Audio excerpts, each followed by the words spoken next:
오늘 이삭과 리브가에 대한 말씀으로 또 5가지 질문을 함께 묵상하도록 하겠습니다.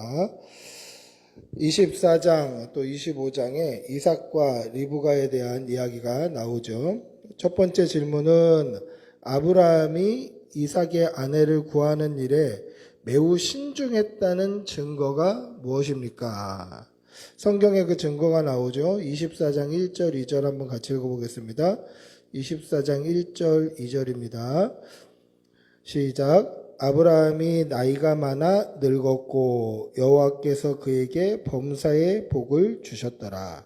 아브라함이 자기 집 모든 소유를 맡은 늙은 종에게 이르되 청하건대 내 허벅지 밑에 네 손을 넣으라.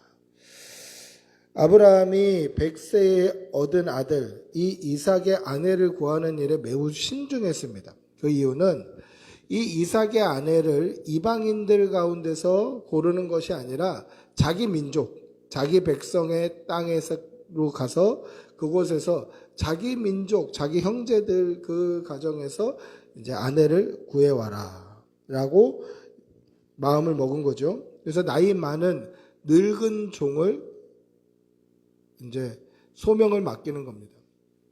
이 늙은 종이 누구입니까? 성경에 기록되어 있지는 않습니다만은 대부분 학자들이 엘리에셀이었을 것이다 라고 이야기를 합니다. 엘리에셀은 아브라함에게 있어서 굉장히 아들과 같은 상속자와 같은 아주 가까운 종의 관계였다라는 것이죠. 주인과 종의 이상의 관계. 그러니까 그 집에 있는 모든 가정의 재반사항을 맡아서 준비하고 진행하는 가정 총무, 즉 청직이었다라는 것입니다.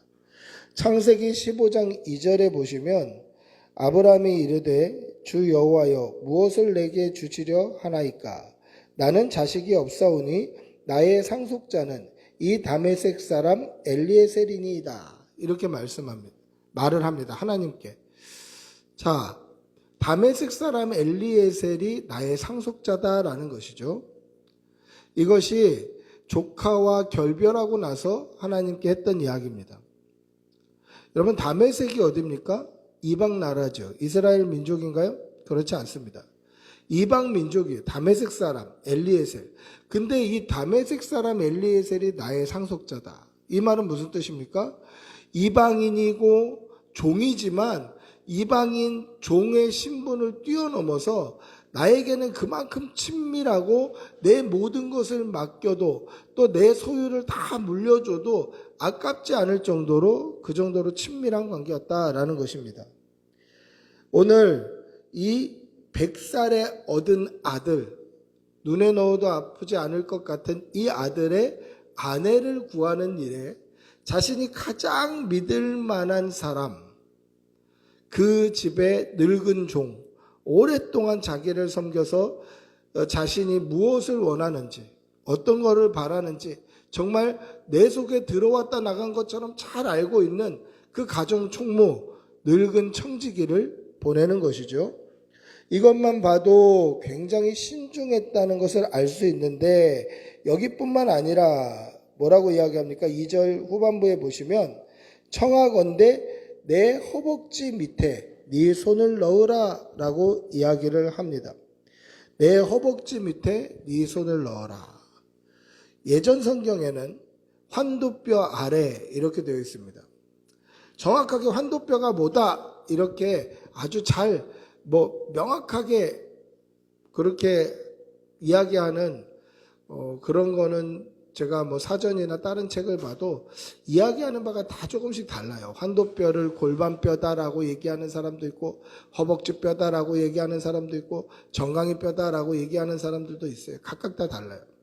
근데 오늘은 우리가 이제 바뀐 성경, 개역 개정판 성경에는 이 환도뼈라는 어딘지도 정확하게 알지 못하는 그 위치를 이야기하는 것이 아니라 내 허벅지 밑에 손을 넣으라 라고 얘기를 하는 거죠. 허벅지 밑에 손을 넣는다라는 것은 앉아있을 때 엉덩이 밑에 허벅지와 엉덩이가 이렇게 연결되는데 손을 넣어라 이게 아니라 이 고대 근동에서 이 주인이 사명을 베풀 때 그 사명을 주면서 이 사명에 그 엄중성을 기할 때 허벅지 밑에 손을 넣으라고 얘기해요. 근데 그 허벅지가 그냥 이 대퇴부 엉덩이 이 허벅지가 아니라 이 남성의 생식기가 있는 이 가랭이 사이에 손을 넣으라는 거예요. 여러분, 또 독특한 그런 의식이죠. 아주 내가 내리는 명령의 엄중함, 내가 내리는 사명의 엄중함에 따라서 허벅지 밑에 손을 넣는 거예요. 가랭이 사이에 손을 넣는 거예요. 이것이 충성과 그 사명의 엄중함을 의미하는 표현이다라는 거예요. 여기에는 몇 가지 표현이 등장하죠. 내가 너를 믿는다라는 뜻이에요. 여러분, 남성의 생식기는 남자가 가지고 있는 몇 개의 급소 중에 하나예요. 그 급소에 손을 넣는다라는 것은 내가 너를 믿는다라는 뜻이 되는 거예요. 내가 너를 그만큼 믿는다. 급소를 내줄 만큼 내가 너를 믿는다. 두 번째는 네가 내 생식기 아래에 손을 넣음으로 인해서 너는 대대로 나의 종이 된다라는 의미도 포함하고 있어요. 이거는 주종의 관계를 넘어서서 아주 친밀한 관계에서 아주 무거운 사명을 감당시킬 때에 이 의식을 치르는 거예요. 너는 나에게 있어서 대대를 걸쳐서 나의 종이 될 만큼 나는 너를 신뢰한다. 그러니 내 허벅지 사이에 그 아래 손을 넣어라. 자, 아브라함이 사랑하는 아들 이삭의 아내를 고르는 데 있어서 얼마나 치밀하고 진지하고 이것을 엄중하게 받아들였는지 이 두 가지 형식을 보면 알 수 있다라는 것이죠. 자신이 가장 신뢰하는 늙은 가정 총무 청지기를 자신이 정말 믿고 맡길 만한 그런 사람을 아내를 고르는 일에 투입한 것과 내 허벅지 아래 손을 넣어라 라고 맹세시킨 것은 이 사명의 엄중함과 이 사명이 얼마나 무거운지를 알 수 있는 대목이다라는 것입니다. 우리도 청지기와 같이 주인이 맡기신 사명에 날마다 우리의 생명을 걸고 정말 하나님의 뜻과 일치하게 그렇게 믿음으로 살아가야 됨을 꼭 기억하시기를 바랍니다. 우리가 맡은 사명이 뭡니까? 복음 전하는 거죠. 복음을 전하고 하나님의 말씀을 전파하고 교회의 사명인 교회를 통해서 회복이 일어나게 하고 예수님께서 맡기신 그 사명을 우리도 엄중하게 감당하며 살아야 됨을 믿으시기 바랍니다. 할렐루야. 두 번째, 청지기는 하나님의 뜻을 구하며 무엇을 증거로 삼았습니까? 우리 12절부터 15절 한번 읽어보겠습니다. 24장 12절에서 15절입니다. 24장 12절에서 15절 같이 읽겠습니다. 시작. 그가 이르되 우리 주인 아브라함의 하나님 여호와여 원하건대 오늘 나에게 순조롭게 만나게 하사 내 주인 아브라함에게 은혜를 베푸시옵소서. 성중 사람의 딸들이 물 기르러 나오겠사오니 내가 우물 곁에 서 있다가 한 소녀에게 이르기를 청하건대 너는 물동이를 기울여 나로 마시게 하라 하리니 그의 대답이 마시라 내가 당신의 낙타에게도 마시게 하리라 하면 그는 주께서 주의 종 이삭을 위하여 정하신 자라 이로 말미암아 주께서 내 주인에게 은혜를 베푸심을 내가 알겠나이다. 말을 마치기도 전에 리브가가 물동이를 어깨에 메고 나오니 그는 아브라함의 동생 나홀의 아내 밀가의 아들 부두엘의 소생이라. 할렐루야. 청지기가 하나님의 역사하시는 증거로 무엇을 기도합니까? 순조롭게 만나기를 기도해요. 하나님께서 어떻게 역사하실지 하나님의 인도하심이 어디 있을지 그것을 무엇으로 깨닫겠다고 합니까? 순조롭게 만나게 하시면 이 순조롭게 만나게 하셨다라는 이 번역은 우연이나 사람의 힘으로 이루어지는 것을 뜻하는 게 아니에요.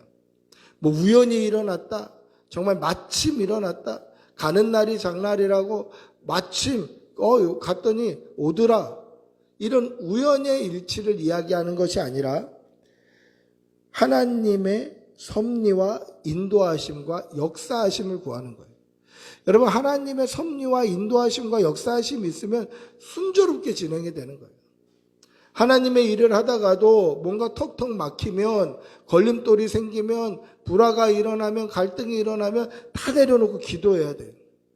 하나님의 인도하심과 섭리와 하나님의 역사하심을 위하여서 기도해야 돼요. 기도하면 하나님께서 우리가 원하는 방향이든 원치 않는 방향이든 하나님이 원하시는 뜻대로 순조롭게 인도해 가셔요. 여러분, 이게 중요하죠. 내가 원하는 대로 되는 게 순조로운 게 아니에요.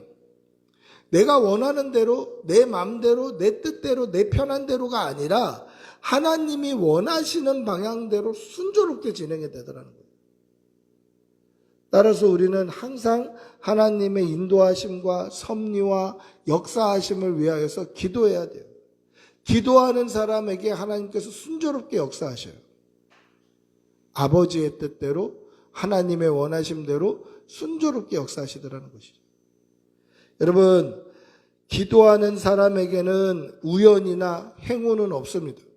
기도하는 사람에게 어쩌다 되는 일은 없어요. 기도하는 사람에게 뭔가 순적하게 된다는 것은 가는 날이 장날이네, 뭔가 내가 운이 좋네, 이거 행운이네, 이게 아니라 하나님이 인도하시고 역사하시고 섭리하시기 때문에 순조롭게 되는 거예요. 따라서 날마다 기도하시기를 바랍니다.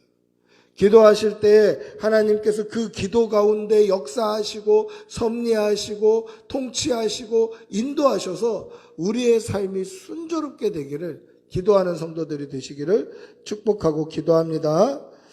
모두 하나님의 응답하심 안에 있기 때문에 순조롭게 진행되는 거예요. 순조롭게 역사되는 거예요. 이 사실을 믿는 성도들이 되시기를 바랍니다. 이 청지기의 간절한 기도가 마치기 전에 리브가가 물동이를 어깨에 메고 나왔습니다. 기도하던 청지기는 이것이 즉각 하나님의 응답이라는 것을 깨달았어요. 왜 그렇습니까? 순조롭게 되기를 기도했더니 순조롭게 되는 거예요. 기도하는 사람 가운데 하나님의 인도하심과 섭리와 역사하심을 구하면 그대로 이루어지는 거예요. 아버지의 뜻을 구하면 아버지의 뜻이 이루어지는 거예요. 기도를 다 마치지도 않았는데 리브가가 물동이를 이고 나옵니다. 하나님 앞에 기도했던 것이 있지 않습니까? 지금 물을 지고, 물동이를 지고 이 여자의 몸으로 어렵게 물동이를 지고 올라왔는데 그 물동이를 기울여 나를 좀 마시게 해라. 지금처럼 무슨 종이컵이 있는 것도 아니고 뭐 그릇이 있는 것도 아니고, 이 물동이를 기울여서 마시게 하려면 이걸 다시 내려야 되고, 내린 것을 다시 기울여서 마시게 하는 동안에 막 콸콸콸콸 쏟아질 테고, 그럼 다시 내려가서 길러야 되고, 굉장히 번거로운 거죠. 근데 그것뿐 아니라 당신의 목마름을 해결할 뿐 아니라 당신의 낙타들까지도 내가 다 물을 먹이겠다. 여러분, 이런 사람이 어디 있습니까? 근데 이것은 성품이 좋아서 간택된 게 아니라 하나님께 그런 사람 만나게 해달라고 기도했잖아요. 여러분, 매우 중요해요. 자녀들의 배우자를 위해서 기도할 때 매우 구체적으로 기도해야 돼요.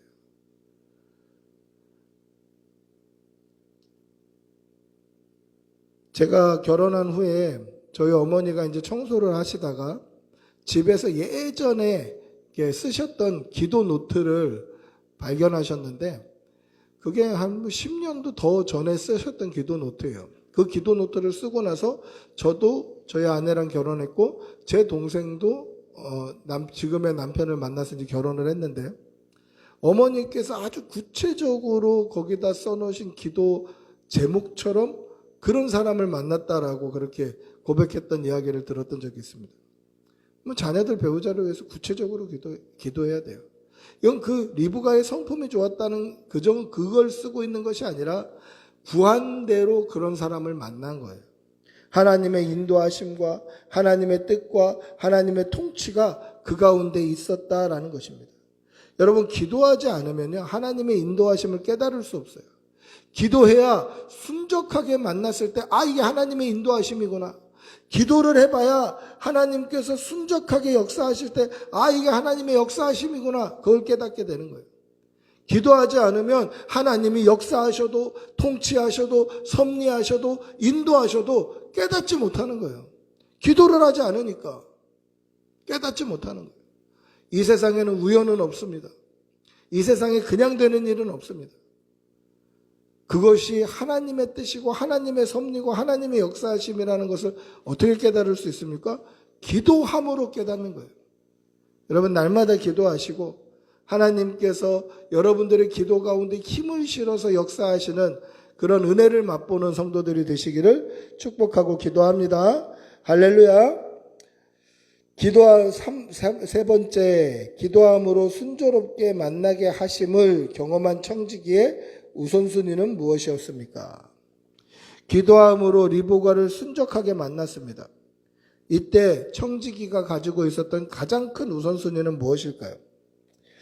우리 24장 33절 한번 읽어볼까요? 24장 33절입니다. 같이 읽어보겠습니다. 시작. 그 앞에 음식을 베푸니 그 사람이 이르되 내가 내 일을 진술하기 전에는 먹지 아니하겠나이다. 라반이 이르되 말하소서. 아멘. 이 기도함으로 리브가를 순적하게 만났던 이 사람의 우선순위는 무엇입니까? 우선순위는 주인의 사명을 감당하는 게 우선순위였어요. 여러분, 지금 아브라함과 오랜 세월 함께했던 이 청지기는 내 족속에게로 가서 내 아들 이삭을 위해서 아내를 택하라라는 주인의 명을 받아서 메소포타미아에 있는 나홀의 성까지 약 한 800km, 서울에서 부산을 왕복해야 되는 거리, 그 정도를 낙타를 가지고 은금 폐물을 가지고 그렇게 내 주인의 아들의 아내, 내 주인의 며느리, 자부를 맡기 위해서 그렇게 가는 거예요. 그러면 이 여정이 쉬웠을까요? 어려웠을까요? 당연히 어렵죠. 부산까지 운전을 하고 가도 굉장히 피곤해요. 그런데 이 부산, 서울을 2번 이렇게 왔다 갔다 왕복해야 되는 그 정도 거리를 낙타를 타고 폐물을 가지고 그렇게 내비게이션이 있는 것도 아니고 뭔가 지도가 있는 것도 아니고 그냥 별을 보고 그렇게 방향을 가지고 그렇게 가는 거예요. 그렇게 가서 그곳에서 만났을 때 지치기도 지쳤고 목마르기도 했었고 배고프기도 했었고 여러 가지 원하는 것들이 있었을 거 아니에요. 그런데 이 원함 다 내려놓고 딱 첫 번째, 내 고향 내 족속에게로 가서 내 아들 이삭을 위하여 아내를 택하라 했던 이 사명이 가장 우선순위가 되더라는 거죠. 여러분, 라반이 뭐라고 이야기합니까? 리브가의 오빠 라반이 뭐라고 이야기를 하죠? 손도 씻고 발도 씻고 여기서 낙타들 우리가 먹을 것도 주고 당신 방도 이렇게 좀 마련해 줄 테니 여기서 식사하고 저기 들어가서 쉬십시오 할 때 그 차려놓은 음식을 먹기 전에 내가 이 말을 하고서 먹겠다라는 거예요. 가장 우선순위는 내가 내 일을 진술하기 전에는 먹지 아니하겠다. 내 주인의 아들의 아내를 얻고자 하는 이 말을 진술하기 전에는 내가 먹지 않겠다라는 것이죠. 즉 주인의 명령을 이행하기 전에는 내 인간적인 만족 구하지 않겠다. 내 인간적인 쉼 구하지 않겠다. 내 인간적인 배고픔 이거 채우지 않겠다라는 거예요. 이것이 사명 맡은 자의 모습이더라라는 것이죠. 사명 맡은 청지기는 이래야 된다라는 것입니다. 여러분, 우리의 삶의 우선순위도 주님이 맡기신 사명이 첫 번째 우선순위가 되어야 돼요. 복음 전파하고 하나님의 말씀을 가르치고 정말 사람들을 돕고 섬기고 힐링을 하고, 이것이 우리가 맡은 사명이고, 이 사명을 감당하기에 가장 우선순위를 이 사명에 두는 그런 성도들이 되시기를 축복하고 기도합니다. 네 번째, 아브라함이 175세에 세상을 떠났습니다. 우리 25장 5절에서 7절 한번 읽어보겠습니다. 25장 5절에서 7절 시작. 아브라함이 이삭에게 자기의 모든 소유를 주었고 자기 서자들에게도 재산을 주어 자기 생전에 그들로 하여금 자기 아들 이삭을 떠나 동방 곧 동쪽 땅으로 가게 하였더라. 아브라함의 향년이 175세라. 아브라함이 사라가 죽고 나서 그두라라는 또 아내를 얻게 되죠. 그 아내에게 또 여러 자식을 생산하게 됩니다. 근데 아브라함이 살아있는 동안에 그들을 이 요단 동편, 동방으로 다 소유를 나눠줘서 보내버려요. 그 이유는 뭡니까? 죽고 나서 재산 싸움하지 않도록 이 자신이 얻은 그 사라가 죽고 나서 얻은 부인의 자식들은 다 먼저 보내버리는 거예요.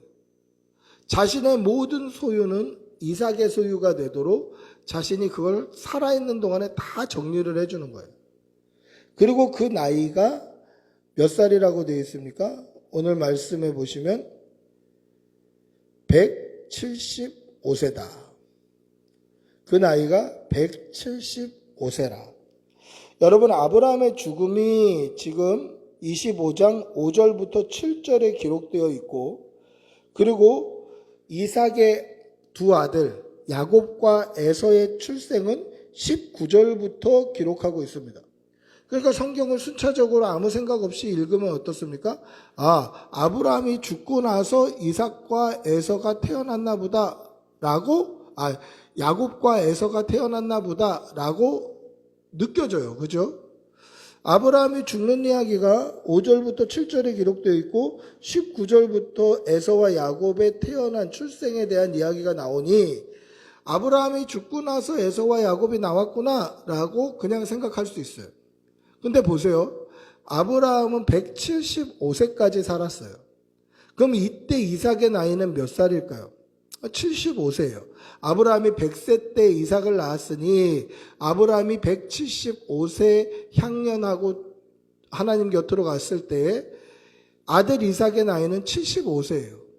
그러면 이삭이 몇 살에 결혼합니까? 오늘 본문에 우리가 확인했죠. 40세에 결혼해요. 그리고 에서와 야곱은 몇 살에 낳습니까? 60세에 낳아요. 그러면 에서와 야곱이 태어났을 때 아브라함도 에서와 야곱을 보았다라는 거예요. 아직 죽기 전이에요. 아브라함이 160세 되었을 때 에서와 야곱 손자를 보게 된 거예요. 그리고 15년을 더 살잖아요.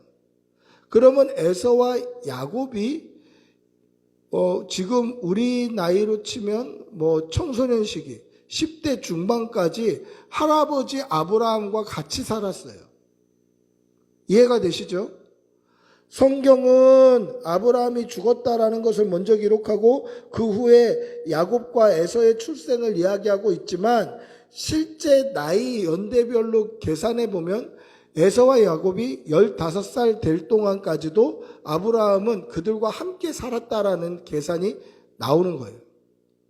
그러면 이 아브라함이 에서와 야곱에게 하나님의 언약을 전파하지 않았을까요?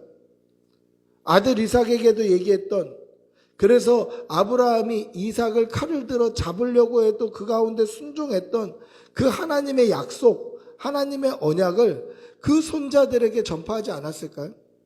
전파했겠죠. 지금은 하늘을 봐도 별이 잘 안 보입니다만은 그때 그 팔레스틴 지역에서 하늘을 보면 얼마나 많은 별들이 떠 있었겠어요. 하나님께서 저 하늘의 별을 한번 세어봐라. 쉴 수 있겠니?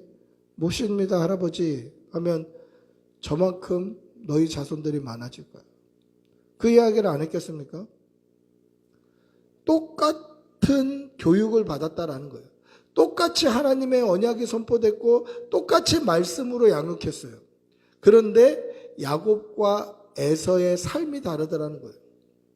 야곱은 어떤 삶을 살았습니까? 하나님의 축복을 간절히 사모함으로 그 축복을 따라 하나님의 백성, 믿음의 백성 이스라엘이 되는 거예요. 그럼 에서는 어떻습니까? 하나님의 복을 없이 여기는 거예요. 가볍게 여기는 거예요. 장자의 명분을 가볍게 여기는 거예요. 그래서 부모님의 근심이 되는 불신 결혼을 마다하지 않는 거예요. 그리고 이방인 에돔의 조상이 돼요. 야곱은 이스라엘의 조상이 되고 에서는 에돔 족속의 조상이 되는 거예요. 여러분, 똑같은 가정 환경에서 똑같은 이야기 듣고 똑같이 자랐는데 왜 이들의 삶이 이렇게 다른가요? 왜 이렇게 다르죠? 그것은 그들의 믿음을 확인하지 않았기 때문에 그래요. 여러분, 우리가 신앙 교육을 할 때에 그냥 신앙 교육만 하는 것으로 끝나서는 안 돼요. 신앙 교육만 하고 가정 예배 드리고 성경 읽고 그걸로만 끝나는 것이 아니라 그들의 믿음을 자꾸 확인해 봐야 돼요. 정말 예수 믿는 거 맞냐? 정말 예수님의 십자가가 우리의 죄를 깨끗이 한다는 걸 믿고 있냐? 믿어지냐? 그게 믿어지진 않을지라도 그런 머리로 이해는 되냐? 계속 이야기해야 돼. 그냥 선포하고 가르치고 일방적으로 그 믿음을 확인 안 하면 같은 집에서 태어난 쌍둥이인데 하나는 이방인이 되고 하나는 하나님의 민족이 된다니까요. 부모로서 가슴 아픈 일 아닙니까? 그럼 어떻게 해야 됩니까? 할아버지 아브라함이 15살까지도 그렇게 신앙교육했고 아버지 이삭이 그 40살 될 때까지도 계속 신앙교육했는데 그러면 뭐 때문에 이렇게 다른 길을 갑니까? 그 이유는 그들의 믿음을 확인하지 않았기 때문에 그래요. 사랑하는 성도 여러분, 신앙교육하는 거 매우 중요하죠. 그러나 그거보다 더 중요한 것은 그들의 믿음을 날마다 확인해 봐야 돼요. 정말 예수 믿는 거 맞나? 그렇지 않으면 반복적으로 교육하고 반복적으로 이야기해주고 반복적으로 때로는 막 아이들이 귀찮아하더라도 반복적으로 복음을 선포해야 되는 거예요. 우리 자녀들이 하나님을 떠나지 않도록 정말 신앙을 계속 반복 확인하면서 믿음의 교육을 해가는 성도들이 되시기를 축복하고 기도합니다. 5번째, 에서와 야곱은 태종에서부터 싸웠는데 리브가가 받은 기도의 응답은 무엇입니까? 25장 22절 23절 읽어보겠습니다. 22절 23절 시작. 그 아들들이 그의 태 속에서 서로 싸우는지라 그가 이르되 이럴 경우에는 내가 어찌할꼬 하고 가서 여호와께 묻자온대 여호와께서 그에게 이르시되 두 국민이 내 태중에 있구나. 두 민족이 내 복중에서부터 나누이리라. 이 족속이 저 족속보다 강하겠고 큰 자가 어린 자를 섬기리라 하셨더라. 아멘. 쌍둥이를 임신한 이 리브가가 태동을 느끼는 거죠. 근데 이 태동이 심상치 않아요. 둘이 싸우는 거예요, 안에서. 근데 둘이 뱃속에서 싸우는 거, 이거는 엄마만 느낄 수 있죠. 엄마만 느낄 수 있는 거예요. 왜냐하면, 이 태동은 아빠가 잘 느끼기가 어려워요. 여기 만져봐. 그래서 만져보면 가만히 있어요. 여기 움직인다. 만져봐. 그러면 만져보면 가만히 있어요. 그러면 그 움직이는 것을 누가 제일 먼저 느낍니까? 엄마가 제일 먼저 느껴요. 그래서 엄마가 느끼면서 아기가 논다, 아기가 발로 찬다, 이런 표현들을 해요. 언제는 논다고 그랬다가 언제는 발로 찬다고 했다가. 같은 태동인데 왜 이렇게 다른 반응을 이야기할까요? 엄마가 잘 알기 때문에 그래요. 이 두 쌍둥이가 뱃속에서부터 싸우는 거예요. 엄마만 알고 있어요. 그래서 기도를 하는 거죠. 근심이 돼서. 야, 뱃속에서부터 이렇게 싸우면 나와서 어떻게 얼마나 싸우려고 하면서 이 아이들의 싸우는 게 근심이 돼서 하나님 앞에 내가 어찌할꼬 하면서 기도를 해요. 근데 하나님께서 뭐라고 말씀하십니까? 두 국민이 내 태중에 있구나. 두 민족이 내 복중에서부터 나누이리라. 이 족속이 저 족속보다 강하겠고 큰 자가 어린 자를 섬기리라 하셨더라. 자, 단순히 뭐를 기도했습니까? 아유, 얘네 이렇게 싸우는데 뱃속에서부터 이렇게 싸워서 나중에 나오면 어떡할까 하나님. 내게 뱃속에서부터 싸우는 게 참 걱정이 됩니다. 이걸 기도했는데 우리 애들 사이좋게 살았으면 좋겠습니다. 이걸 기도했는데 기도의 응답이 더 기가 차요. 두 민족이 나누어진다는 거예요. 여러분, 이스라엘은 단일 민족이 굉장히 단일 민족 사상이 굉장히 강해요. 선택받은 민족 사상이 굉장히 강해요. 그래서 아브라함도 자기 아들 이삭의 아내를 이방인에게서 구하지 않고 자기의 집, 자기 집, 그 족속으로 가서 아내를 구해오라 했던 이유도 여기에 있는 거예요. 단일 민족 사상이 굉장히 강한데 두 국민이 태중에서 나누어진다는 거예요. 그 말은 뭡니까? 하나는 이방인이 된다라는 거예요. 가슴이 아프죠. 또 이스라엘은 철저하게 장자 중심으로 아버지의 모든 분깃과 모든 소유가 위임이 돼요. 모든 분깃 기업을 장자가 제1 그 소유권이 인정이 되는 겁니다. 그런데 큰 자가 작은 자를 섬기리라. 이 질서가 무너진다는 거예요. 그러니까 두 가지, 하나는 얘네들 이렇게 싸우면 나중에 태어나서 얼마나 싸울까 이게 근심이 돼서 기도했는데 이 기도의 응답이 더 근심거리가 되는 거예요. 두 민족이 나누어진다. 하나는 이방인이 된다. 그리고 장자 중심인 이 사회에서 큰 자가 작은 자를 섬기리라. 이 질서가 역행한다는 거예요. 근데 리브가는 그 이후로 더 이상 기도하지 않아요. 왜 그렇습니까? 하나님이 응답하셨기 때문에 그런 거예요. 단순히 애들 싸우는데 어떡할까요? 기도했는데 더 걱정거리가 생기는 거예요. 인간적으로 보면. 근데 더 이상 근심하지 않아요. 더 이상 기도하지 않아요. 하나님의 응답이 내 뜻과 달라도 그게 하나님의 응답이면 더 매달리지 않더라는 거예요. 여러분, 우리의 믿음이 바로 이래야 됩니다. 하나님 앞에 기도할 때에 그 기도의 응답이 하나님의 인도하심이, 하나님의 뜻이, 하나님의 역사하심이 내 뜻과 다를지라도 하나님의 뜻이 그러하다면 순종해야 됩니다. 이것이 성도의 자세입니다. 우리도 때로는 근심이 있어서 하나님께 기도할 때 있죠. 그러나 하나님이 응답하셨으면 더 이상 근심하지 말고 믿음으로 나아가야 됨을 꼭 기억하시는 성도들이 되시기를 바랍니다. 우리 오늘 묵상했던 말씀을 좀 기억하면서 같이 기도했으면 좋겠습니다.